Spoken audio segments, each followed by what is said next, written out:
Welcome back, everybody, to a special episode of Advice from a Call Center Geek, the Call Center and Contact Center podcast, where we try to give you some actionable items, take back in your contact center, improve the overall quality, improve the agent experience, hopefully improve your customer experience as well. How's everybody doing? I hope everybody's doing well. Our two companies, Expedia and Auto, are kind of they're doing it right. Expedia, we're kind of seeing kind of this little spring resurgence with some USA contact center outsourcing that we're doing. Again, we're about a 400 or 500 seat outsourcer located here in the state in Erie, Pennsylvania. Auto QA is our full AI platform where we're scoring contact center quality forms and calls with AI. So again, pretty excited about that. But I have something I think that's been something that I've wanted to do for a really long time, and finally, again, over the weekend with the as I'm recording this, it was the Masters with Rory McIlroy kind of finally coming through, and I've always wanted to see, since this kind of ChatGPT AI thing is out, what would happen if we really dug deep into AI? We took out kind of all of the, I don't know, the semblance of any type of subjectivity and said, hey, go rank these contact center platforms. Go rank these CCaaS platforms and let's see what it would come up with. And I did a video on this last Friday, and maybe Friday or Monday. I thought it was going to be easy, but it really wasn't. Right, to try to make this as hands off and as fair as possible. There's some things that we found in creating this kind of ranking or report. And just to kind of set the table here, we have 19 CCaaS platforms that we have rated. It's really all the names that I think you hear. If I'm missing one, I apologize. Let me know, and I'll make sure that you're in when we do the next one of these and see if there's any update. But then we all sat down and we came up with 17 criteria to kind of score these CCaaS platforms, and everything from AI. What is your AI strategy to the actual tools that you have now, your core capabilities, ease of use, value for the money, your partner ecosystem. Like try to think of everything that we could possibly think through of how to judge fairly these contact center platform providers. So we did this last Friday, and we kind of ran our first sets of data, and I thought it was good, but when you really looked at the data, I don't think it was fair. Some of the things, what we saw was that we didn't weigh any of the categories. That was the biggest thing, right? So you can't say that, your core capabilities and your AI strategy is the same as your, ease of migration or your partner ecosystem, right? Because they're more important. So we kind of thought that through, and over the weekend, as I'm watching the Masters and kind of hanging out on the couch, I kind of went to town again. I used and blew through my whole month. I think it's a month of allotted deep research tools that you can utilize with ChatGPT. Going over and over and over and making sure that we tried to cover everything. The other thing that we found is when we initially did this is that, the deep research would go and pull some things that maybe weren't up to date, right? So it would show a platform and kind of what their tools were 8 months ago. And we all know in the world that we're living in now, 8 months is is 10 years, right? With how fast everything is kind of going. So we finally, I think, figured it out. We released this kind of report today, and I wanted to kind of go through it. If there's anybody out there that has any questions, let me know too, and we can get to those. But what we did is we kind of looked at. Whoops, let's get to slide 2 here. Is we looked at ChatGPT as kind of the brain behind this, and then we used deep research to kind of pull the data, and we use the operator tool as well to kind of go on a lot of these different CCaaS sites and kind of scrape data, so that we had some of the most up-to-date data so that we could give a fair ranking. So we tried to do that as I guess as fairly as possible.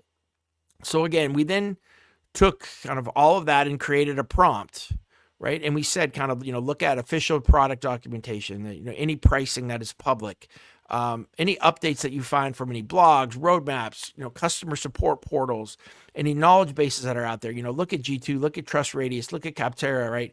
Find customer reviews. Look at the analyst reviews for the Magic Quadrant, Forrester Wave, right? But again, I think focus on what the company is doing now, what their plan is, what their roadmap is, and how are customers feeling about kind of what they're doing. That was kind of the gist of our prompt. But we did put those 17 different criteria in there, and we'll get to some of those criteria in here in a second.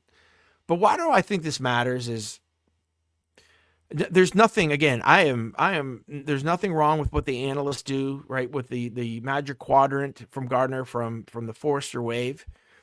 But I think sometimes they're lacking. I think the Forrester Wave had only like 8 or 9 CCaaS platforms. I think there's a lot more out there that people want to know about. And again, am I saying that this is the end all be all? Not even close. But I will tell you, while it is not my opinion, this is the AI and ChatGPT, I think it's closer to what my opinion would be than a lot of times when we have those discussions and arguments over, different analyst reports. The other thing with the analyst reports too is I see that there's so much, and maybe this will happen to us too, but there's so much that is different year to year. And then again, I think there is a lot evolving, and platforms are doing a lot and they're changing, but I don't know. It just doesn't seem like the overall consistency is there. So we wanted to just find out if we have these kind of 17 weighted criteria, could we rank or have a fair representation of these CCaaS platforms? Let me also say this. This does not mean that number 1, you are the best in the world, and number 19, you are terrible. That has nothing really to do with it. Again, just like you guys see in the quadrants, what this is showing is that different contact center platforms have specialties, right? There's some really good outbound program or platforms that maybe aren't in the top 3 or 5 overall CCaaS. Different types of analytics and AI, right? So there's different segmentations for different customer bases. And hopefully that this helps some of you who maybe you're a small SMB that wants to see something that's new and upcoming versus, the enterprise that wants one of the, the core kind of platforms that we all know and have heard.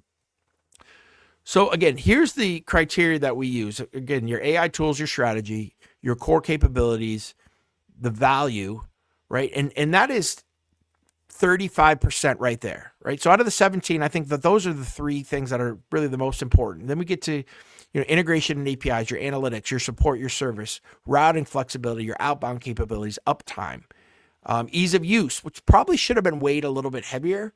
Your innovation velocity, right? Your global reach, migration experience, and ease of onboarding, right? Customer retention, training, partner ecosystem, and market momentum.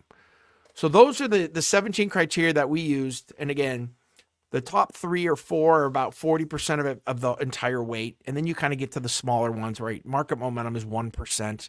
Partner ecosystem is 1%. But I still think that they needed to have a little bit of flavor for that. I think that was important. So I have a picture. Let's add this to the stage. And this is kind of what the overall rankings looked like. And I don't know if there's really that many surprises here. And maybe that makes this right, or I don't know, maybe makes it wrong. But, CX1 and Genesys, I think, are the 2 most elite enterprise platforms. I think that it is fair that Zoom moved into an industry leader. I think what they're doing is crazy good, especially on the AI side and kind of how they're building without any of the, and again, when you get to build from scratch in like 2023, 2024, 2025 for your CCaaS, right? There's a lot of things that you can say, hey, we're just not going to do that. And we're just going to focus on kind of this newer technology. And I think they've done that, in a pretty good way.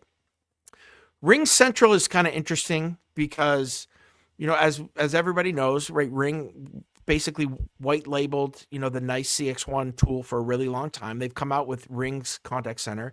This was one of the changes that we did make to make sure that that we told ChatGPT to just look for the Ring contact center.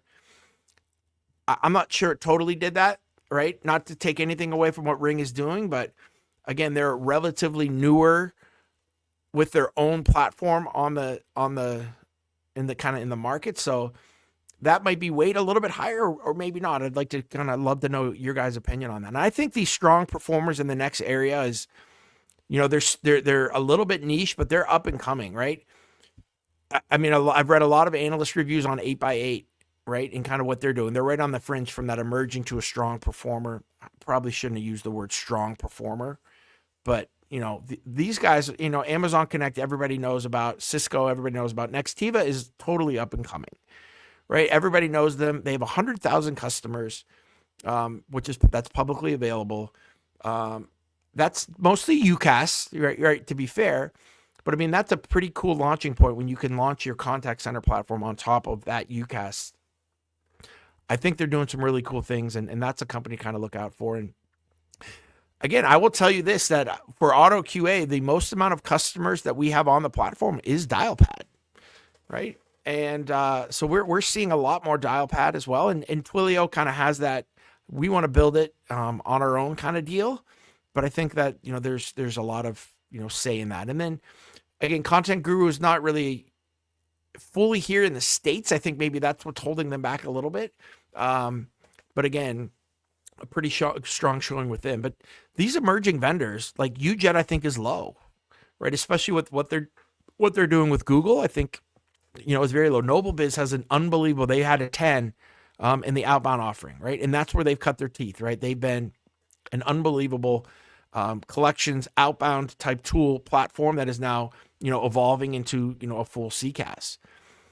Again, a lot of the analysts have just raved and review over 8x8. So again, I think that there's a lot here.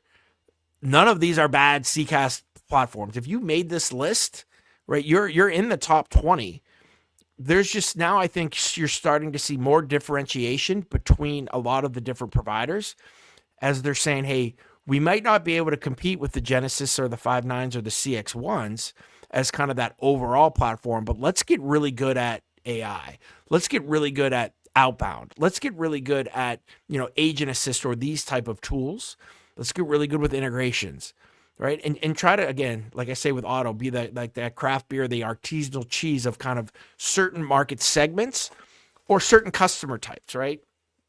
Just like you see in the BPO world that there's, that we have BPOs that are just for certain healthcare clients or financial services. I think you're going to start to see that too, as we need to differentiate a little bit with these CCaaS players and kind of how they're going.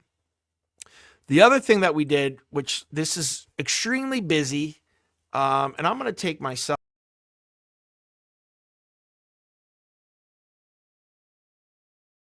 Actually, let's do this. There we go. So again, this is now, if we look at, again, all those core capabilities here along the top are here, and how the AI ranked these. And here's your final score, how we got these final rankings. I think if I had to do this over, I would have done some things to kind of correlate different scores, right? Like, what does a 5.6 mean compared to an 8.45? I don't know that yet. Other than, there's a lot that makes sense here, right? Like, again, people can say that Twilio is easy to use. I think a lot of people say you have to build it, so it's not. And AI, I think, recognize that with a 4 there, which I think is fair. But again, they're integrations. That's what they're built for. They had a 10 for integrations, which makes complete sense. So a lot of these things where, again, I talked about NobleBiz, like they're a 10 for outbound, right? Them and 5.9 were really the only two 10s that it was given. So I think that this is a relatively fair representation of not only what these platforms are doing, but how they're representing themselves to the market as well.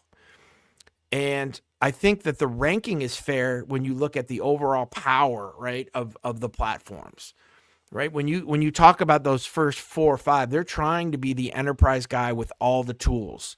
When you look at kind of those the middle tier, right, they have most of the tools. Maybe they're not fully robust yet, and they're still working that out, but they're starting to become less niche and starting to kind of become a little bit more for everybody, where, the emerging guys, they're very niche, right? They're looking for specific markets. They're okay with that, right? They want to be just really good for this specific use case. and then see how that goes and see how they can grow and evolve.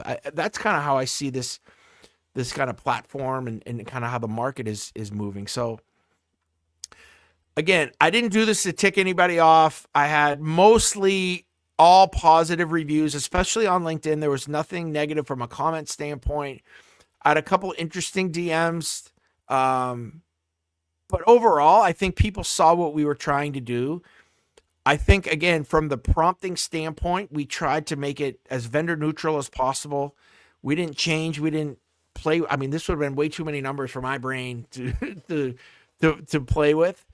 So again, I think that this was a pretty cool and fair representation. I'm going to do this every 6 months. So again, maybe in the fall, we'll do this again. I think we can do it a little bit more than once a year, but I think if you do it a little bit more than that, maybe it's a little bit redundant. But again, I hope that this gives just another thought into what you're seeing when you see an analyst, kind of submit their stuff. Doesn't mean it's bad. Doesn't mean it's great. It just means that that's an opinion. This is just another opinion from another source that, you can kind of look at, and hopefully this helps you kind of, think through what is really important to us and what are some of the drivers for some of these platforms that, we can see. And maybe there's, we wanted to see 2 of these top 5, but, this UJet and this Sharpen, they're really strong in some of the verticals that we're looking at that are important to us. Let's bring them into our process. And if this opens the eyes to a couple different platforms, or if this says, wow, this really means I need to go enterprise because all of this stuff is so important and these are the only 3 that are really doing it at this level, hopefully I can save you some time there a little bit. Again, if you have any other questions on this, if you're looking to change your platform, any questions with that, I'd love to help you kind of navigate all of this, as well as, again, I've demoed this stuff. I've seen it. We're using a lot of it, especially in our BPO with different customers that are using different CCaaS. So again, let me know if there's any questions on this stuff. I posted this on LinkedIn, the full report, but if you don't see it on LinkedIn, just DM me, and I'm more than happy to send you the full report. Thanks, guys. Appreciate you. Talk to everybody next week.